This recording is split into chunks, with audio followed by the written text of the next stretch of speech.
Olá, filmers! Sejam bem-vindos ao Mais Filme.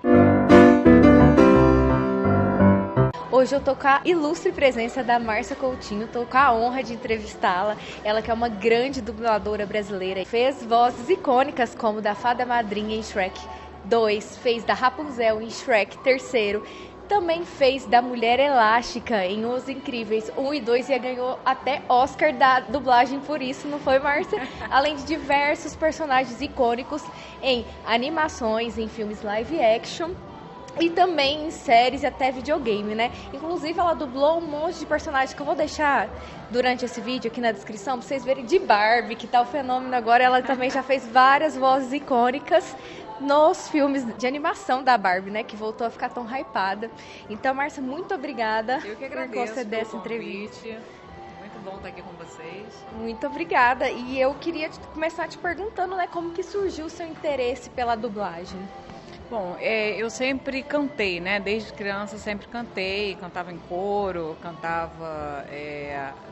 tinha um grupo vocal também de música popular brasileira. E a música me levou para a dublagem, né? Eu comecei a cantar em coros, né? De desenhos como Natal dos Muppets, Anastácia, tantos, né?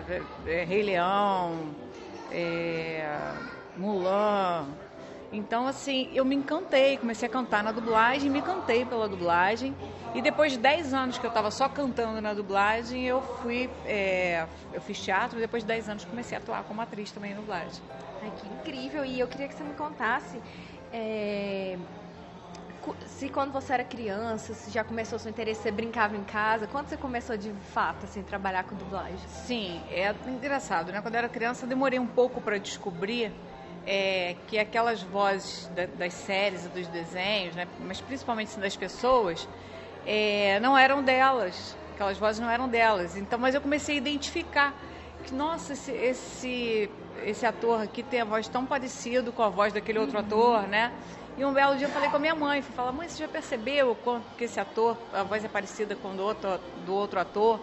Aí ela me explicou que as pessoas não eram brasileiras, que tinha alguém dublando, e aí eu pirei, né? A partir daí eu comecei a ficar identificando, falei, agora por isso que eu percebo que tem umas vozes bem parecidas, e aí comecei a sempre, né, tentar identificar, sempre gostei muito, sempre achei uma arte bem interessante, mas na minha época a gente não fazia nem ideia, né? Quem eram essas pessoas, né? Quem eram esses dubladores, nem foto a gente conseguia.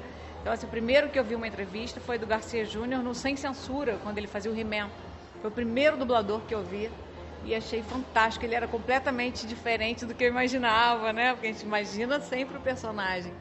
Então, eu sempre achei a dublagem bem encantadora. Ai, que maravilha. E explica pro pessoal, assim, que é mais leigo, como que funciona o processo de dublagem, principalmente aqui no Brasil. A gente estava conversando em off, né, que a pandemia mudou muito o processo de dublagem, expandiu as fronteiras. Conta um pouquinho como que funciona. Hoje em dia nós temos tanto a gravação física, né, dentro do estúdio físico de dublagem, como a maioria dos dubladores já tem o seu home studio. E grava de casa também, dependendo da exigência do estúdio, do cliente, né?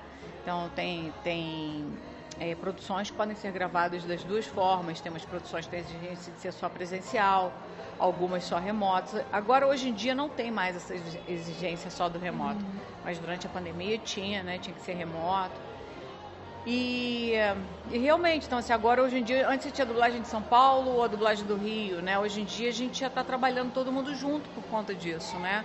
Então, já tem como um diretor do Rio escalar um dublador de São Paulo e vice-versa. Então, ampliou, né, e mesclou mais, né? Incrível. Os dubladores de São Paulo do Rio. E, inclusive, eu queria te perguntar, quanto tempo que costuma durar um processo de dublagem? Eu sei que cada obra, cada formato tem um tempo, né? Mas Exatamente. Em média, assim, como funciona? É um processo muito rápido, sabe, Débora? É muito rápido, mas, assim, depende muito do projeto, né? Por exemplo, uma leva de 3 episódios de uma série de 40 minutos. Em uma semana se grava tudo, 3 episódios de uma série. Em uma semana grava, dá para gravar tudo. A não ser que tenha assim, algumas características mais assim que dificultam um pouco mais o trabalho, né? Tem muita gente na produção, o trabalho seja realmente assim, a parte da dramaturgia seja muito difícil, então exige um pouco mais de tempo, né? Mas é por aí, um longa-metragem, uma semana, geralmente faz um longa. Então é até bem rápido, muito né? rápido, Considerado o processo de gravação de muito rápido. Projeto, né? Como que funciona esse processo de adaptar um idioma para o outro, né, Márcia? O português, geralmente inglês, que são as obras que mais chegam aqui no Brasil, né? Como que é feito esse processo? Esse processo começa na tradução, né? O tradutor, quando ele está traduzindo no script original, o ideal é que ele assista a obra e já traga aquela tradução adaptada no ritmo certo, no tamanho certo, né? Mas muita coisa acontece dentro do estúdio, porque, né, a língua é viva, né? Às vezes eu tenho uma palavra que tem um pouco mais de força, que naquele gesto daquele ator vai vir muito melhor, com muito mais verdade do que o que está ali na tradução, que está certo também, né? Então a gente vai adaptando isso o tempo todo conforme vai sentindo, né? Sempre no tamanho, no ritmo, de acordo com a intensidade, né? As palavras ajudam muito a gente no nosso processo de interpretação, né? Maravilha. Inclusive aconteceu de você ter gerado algum bordão para algum personagem que foi no improviso, não estava assim na fala e você que pensou na hora? Algumas vezes. Não vou saber assim, de nenhum que eu tenha pensado para falar aqui, mas tem um que o diretor pensou e que ficou aí, que as pessoas lembram disso até hoje, uma personagem que nem é tão... que tem uma aparição tão grande nas Branquelas, que foi a personagem que eu dublei, mas tem um momento que ela chega na cena e eles estão todos brigando, e aí ela fala assim, que isso, tá parecendo um programa do Ratinho?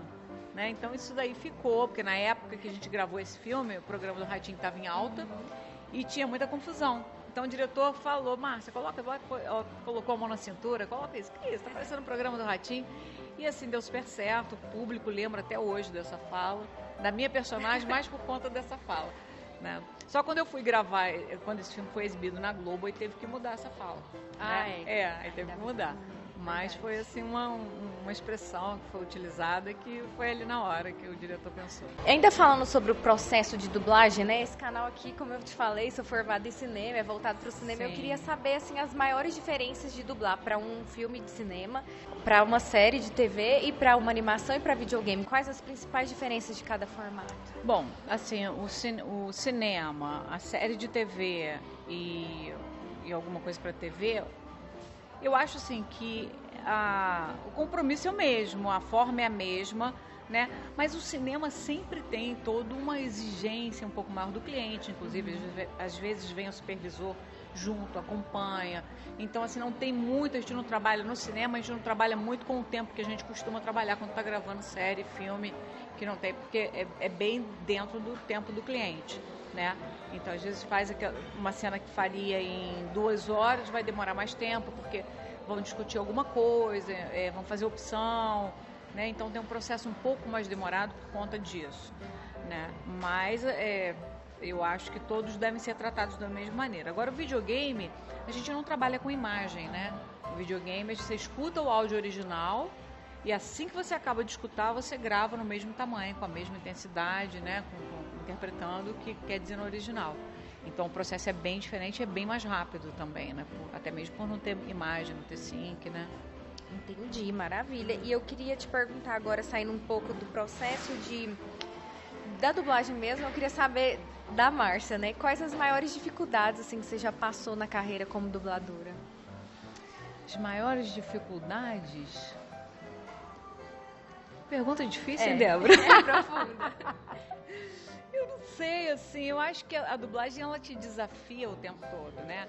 Cada personagem é único, cada dia daquele personagem é único, né? Ele vai fazer coisas, ele vai viver experiências que você vai simplesmente ter que trazer nas nuances da sua voz. Então, você tem que trazer, eu acho que o grande desafio é a dublagem em si, porque eu tenho que trazer exatamente, milimetricamente nas nuances da minha voz, o sentimento correto, a intenção correta, a intensidade, e isso tudo às vezes muda de uma fala para outra, né? E trazer toda essa verdade, trazer a minha voz realmente tem que ser a alma daquele personagem. Então eu acho que essa é sempre a grande dificuldade, apesar da gente ter habilidade para fazer, mas a gente está sendo desafiado o tempo todo. Isso é incrível, né? Eu também amo quando vem desafios assim na carreira. É o que maravilhoso, motiva, é o que motiva. Nunca um trabalho é igual ao outro. Eu posso ter 5, 7 trabalhos num dia só. Eu vou ser desafiada de forma diferente. Muito incrível. E além das suas dificuldades, né? Eu queria te perguntar qual a dificuldade que você acha que a profissão de dublagem e o mercado da dublagem mais tem ainda hoje no Brasil. Eu acho, assim, que o fato de nós não sermos contratados, né, a gente tem que estar sempre muito ali comprometido com a profissão, para que as pessoas que pegam um filme para dirigir, pensem em você, pensem na sua voz, no seu trabalho, para poder te chamar para um teste ou até mesmo para fazer um trabalho direto quando não precisa de teste. Então, a grande dificuldade assim, é você realmente se manter, né, ali no mercado, né, você depende de alguém te chamar para trabalhar, né? É diferente, antigamente as pessoas eram contratadas da Herbert, contratadas de outras empresas, então você tinha um contrato de trabalho que você tinha que fazer pelo menos 10 horas por mês, né, e fazer sempre muito mais, mas 10 horas você faria, porque você era contratado, com carteira assinada. Hoje em dia, se ninguém te chamar, você não trabalha. É verdade. Né? Então, para mim, esse é o grande desafio do mercado. Mas eu, assim, ainda acredito que você mantendo um bom trabalho, sabendo se comportar, né? Fazendo com amor, com carinho, com verdade o teu trabalho, você sempre vai ser lembrado. É verdade, isso em qualquer área, né, Márcia? E ainda falando em desafios e tudo mais, eu queria te perguntar qual o projeto até hoje que você fez que você considera o mais desafiador? Difícil, né? Porque, como eu falei para você, a gente é desafiado o tempo todo, né? Acho muito difícil classificar, porque eu sempre, quando estou diante de um novo trabalho, seja ele qual for, eu sempre tenho esse compromisso. Nunca eu chego ali sabendo que eu sei executar essa arte, mas eu tenho que estar bem, eu tenho que estar concentrada, eu tenho que ter dormido bem, porque eu dependo muito da minha concentração para trazer com verdade, né? Um tempo muito rápido que a gente assiste, né? Então, assim, eu acho que a gente sempre está sendo desafiado. Mas, assim, 2 trabalhos, né? Que eu sofri um desafio, assim, bem grande, porque eu tinha que fazer uma mudança de voz do início até o fim do trabalho. Aquilo tinha que acontecer aos poucos, de acordo com a emoção da personagem, com o que ela estava entregando, que eu não posso também falar muito, senão eu acabo dando spoiler, né? Mas foi em Cubo e as Cordas Mágicas. Foi um trabalho assim que eu passeei com a minha voz por lugares ainda não trilhados e tive toda a ajuda do Manolo Rey, que foi o diretor, que foi brilhante, trabalho leve, gostoso de executar e muito bem conduzida, que eu sentei depois para assistir e eu não mudaria uma vírgula desse trabalho. Mas, assim, acho que foi um dos trabalhos, assim, que eu me senti mais desafiada. Assista, você vai entender o porquê. Com certeza eu vou. E, inclusive, aproveitando a deixa, eu queria te perguntar quais os personagens, você tem tantos, então pode falar mais de um, que você mais gostou de fazer. Eu sei que você deve ter gostado de todos que faz parte, mas quais os mais marcantes? Eu me apego. São muitos, né? São muitos. Bom, eu não poderia deixar de falar da Mulher Elástica, da Fada Madrinha do Shrek, que foram meus 2 grandes trabalhos, assim, de ponta. E que estão vivos aí até hoje, né? Um trabalho que eu já tem quase 20 anos que eu fiz o primeiro filme dos Incríveis. Já tem isso tudo, né? Foi em 2004. Eu passei no teste dos 2 em 2004. Um eu gravei em maio, o outro eu gravei em agosto. E estrearam em 2005. E são 2 personagens, quer dizer, um é mãe, heroína, a outra é vilã, né? A Fada Madrinha foi a primeira personagem pela qual eu atuei como atriz e também cantei, que até então eu só cantava na dublagem ou só dublava. Então foi a primeira que, assim, a minha personagem cantava, né? Não estava cantando por outras pessoas que não cantavam. Então, assim, eu tenho um carinho absurdo, sem contar que ela é, assim, muito carismática, apesar de ser uma vilã, né? E a Mulher Elástica, né, uma protagonista da Pixar, uma alegria muito grande também, porque no primeiro filme meu sobrinho era criança, passou no teste para fazer o Flash, então eu fiquei com registro, né, de estar fazendo um papel que o meu sobrinho estava fazendo, meu filho. Então, assim, esses detalhes, assim, estão marcados para sempre no meu coração.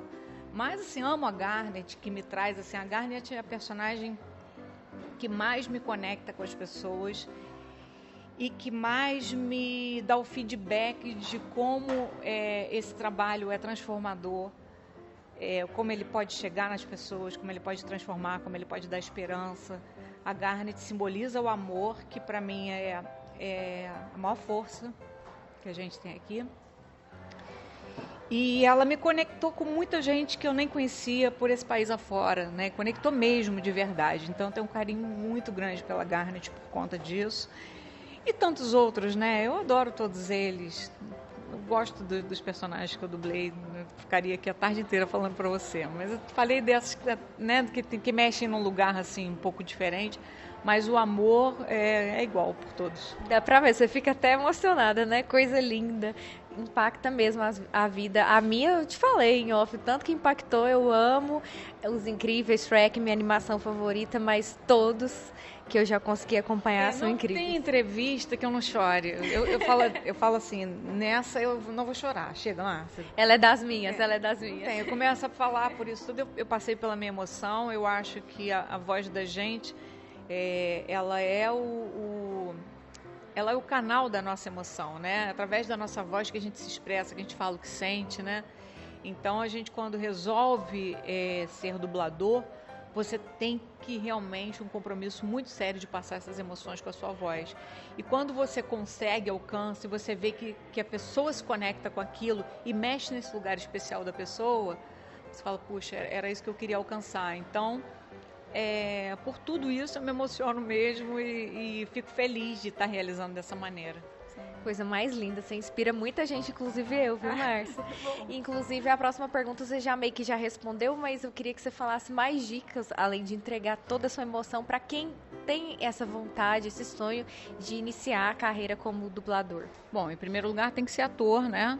Então você tem que ter o registro de ator, porque a gente interpreta o tempo todo, né? E é um desafio até um pouco maior. Não digo que seja mais difícil, nada diferente do que quando a gente está atuando no nosso corpo, né? No nosso tempo, mesmo que a gente tenha uma direção, uma marcação para a gente, né? Para o nosso personagem, você está em você, no teu corpo com a tua emoção. Você sabe o que você tem que fazer e num dia, se você está se apresentando no dia, vai sair de uma maneira, no outro dia nunca sai igual, porque você está no seu tempo movido pela tua emoção.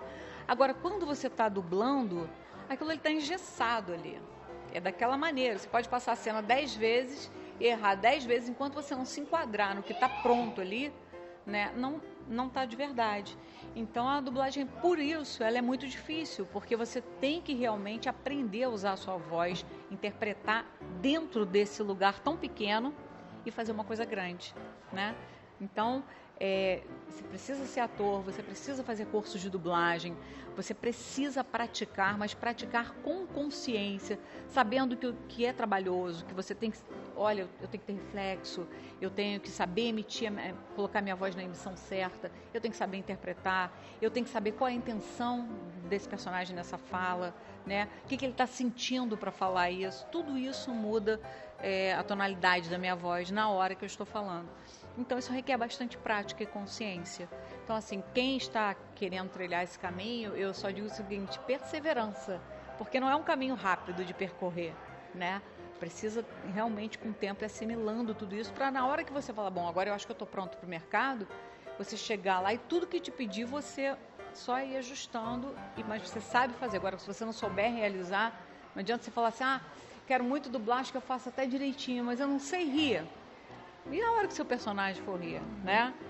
De maneira diferente, porque até as reações, os risos, têm intenção. Eu posso ter uma risada de maldade, uma risada que eu achei engraçada, a sonoridade da minha risada vai dizer o que eu estou sentindo também, né? Tem um tempo, a maneira como o ator construiu, abriu muito a boca, não abriu, como é que bateu. Então, tudo isso, né? Então, saber que é trilhar por esse caminho, olhar para esses detalhes para realmente ser um dublador de excelência e levar emoção, né, como entretenimento. Arrasou.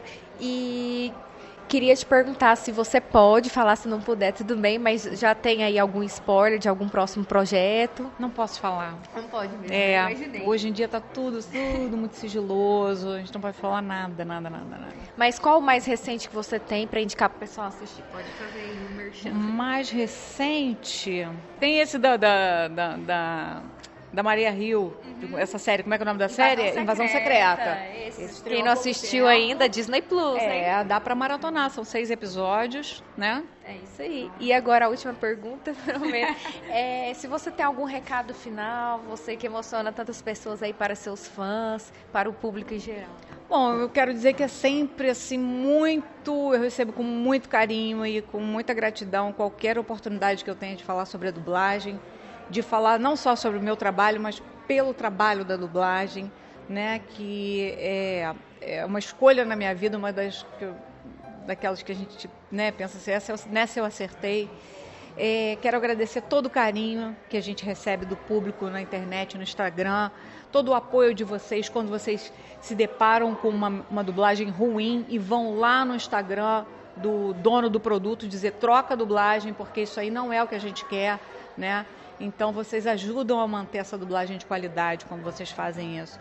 Porque hoje em dia, com a tecnologia avançada como está, qualquer um pode montar um estúdio, vamos dublar aqui, né? Então, e aí não se sabe como é que isso chega para um cliente, enfim, isso não importa. Mas, assim, vocês ajudam a manter a qualidade do nosso trabalho. Vocês apoiam esse trabalho que a gente faz lá dentro do estúdio, né? Quietinho. Vocês tratam a gente com carinho, como se fossem pessoas que a gente conviveu a vida inteira. E isso para mim não tem preço, porque a gente está aqui para se conectar através dos nossos dons, a gente ajuda uns aos outros o tempo todo, a gente leva alguma coisa diferente um para o outro, a gente troca, né? Então, quando eu estou lá realizando o meu trabalho, eu estou dando de mim um pouco do meu dom, na hora que vocês optam por um entretenimento, e eu faço com muito amor para que chegue da maneira que vocês estão esperando, né? E quando vocês me dão feedback de que está chegando e me respondem isso com carinho, isso estou falando em meu nome e em nome de todos os meus amigos dubladores, isso não tem preço, gente. Isso aí é agradecer pela vida e por estar aqui no mundo e por a gente estar aí se descobrindo e trocando. É isso. Que entrevista riquíssima. Muito obrigada, Márcia. Eu aprendi muito, tenho certeza que os filmers, meu público aqui, vão amar, seus fãs também. E eu quero muito agradecer você ter cedido essa entrevista aqui para o canal. É um prazer. Muito obrigada. E pessoal também do Animijin, e principalmente o Ricardo, né, organizador, criador do Animijin, por ter emprestado a Márcia aqui para dar essa entrevista maravilhosa pra gente. Não esquece de se inscrever no canal e deixar seu like, tá bom? Porque essa entrevista tá riquíssima, exclusiva aqui com a Márcia, viu? Beijão. Valeu, gente. Beijo para todos. Obrigada.